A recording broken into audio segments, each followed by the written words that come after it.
Ayan, nagagayak ng Ricardo si ingredients si Kamanobela para sa ano ba yan? Ba't may ganun? Pakalantod naman. Ginagayak niya guys yung ano, mga Ricardo ng buro. Wala nga lang kamatis. Mayroon pa dyan. Meron na. Nagluluto daw siya ng buro.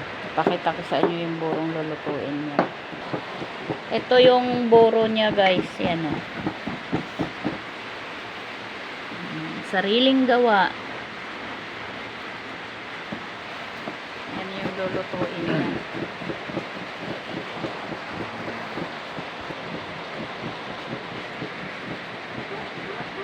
Diba? Durog na durog.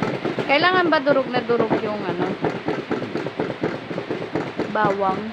Pati luya oh.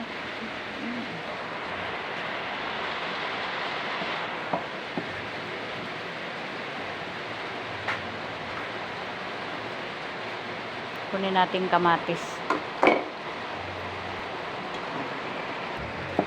Yan yung kamatis natin. Tipid tayo sa kamatis ngayon guys kasi napakamahal ng kamatis.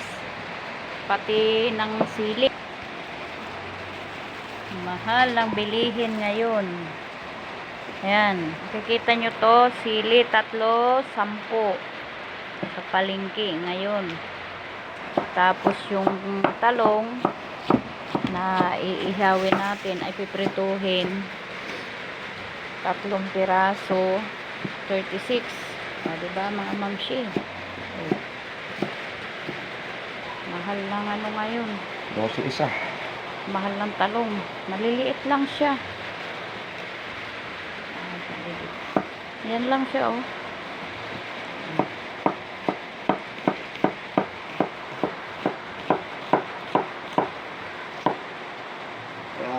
Kung masipag-sipag ka at may konti kang lupa na matutusukan ng talong o gulay, Magtanim na tayo mga Magtanim ka na. mamshi. Mga Kamanobela. Ayan, ang inyong Kamanobela nagagayak ng pang ano, buro. Yan. katumbas na ng baboy, gulay. Ang gulay ngayon sa kasalukuyan 29. 1,000.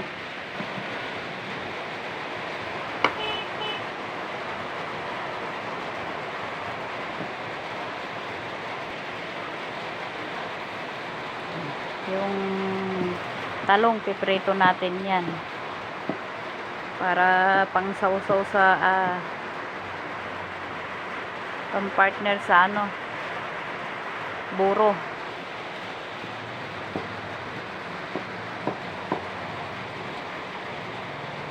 Okay, balikan na lang natin mamaya guys yung ano, pagluluto ng buro. Bumili kami ng pang paksiw na galunggong o kaya prito na lang.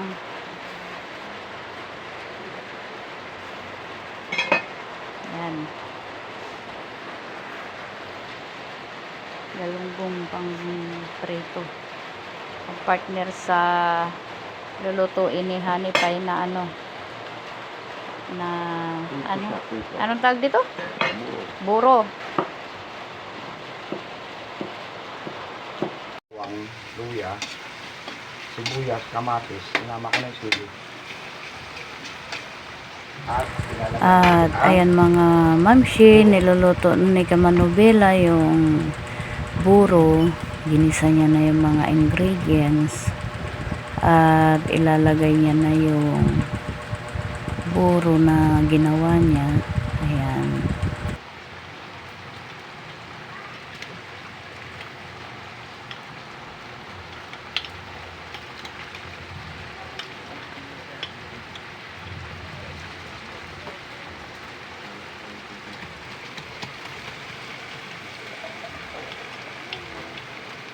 Ito. Mamasok.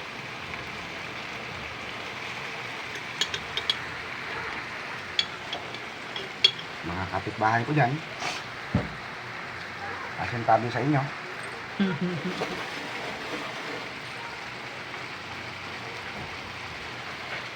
Oh, tulong-tulo na.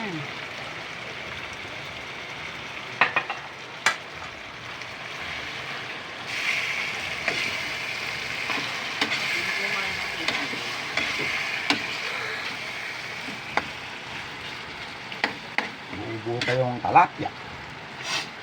Lalagyan natin siya ng Pangkulay. tubig.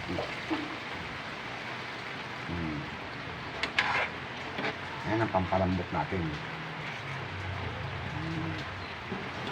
Pakukuluan muna. Yeah.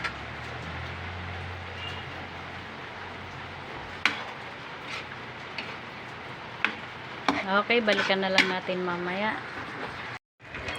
Pinalangoy ko sa swimming pool yung bagungon. Buro. Kasi masarap ang sabaw niyan. Dyan si Gagawin ko siyang soup. yung shell na Ayun, luto na yon. Luto na yan. Okay. yung mga Kainan na lang mamaya.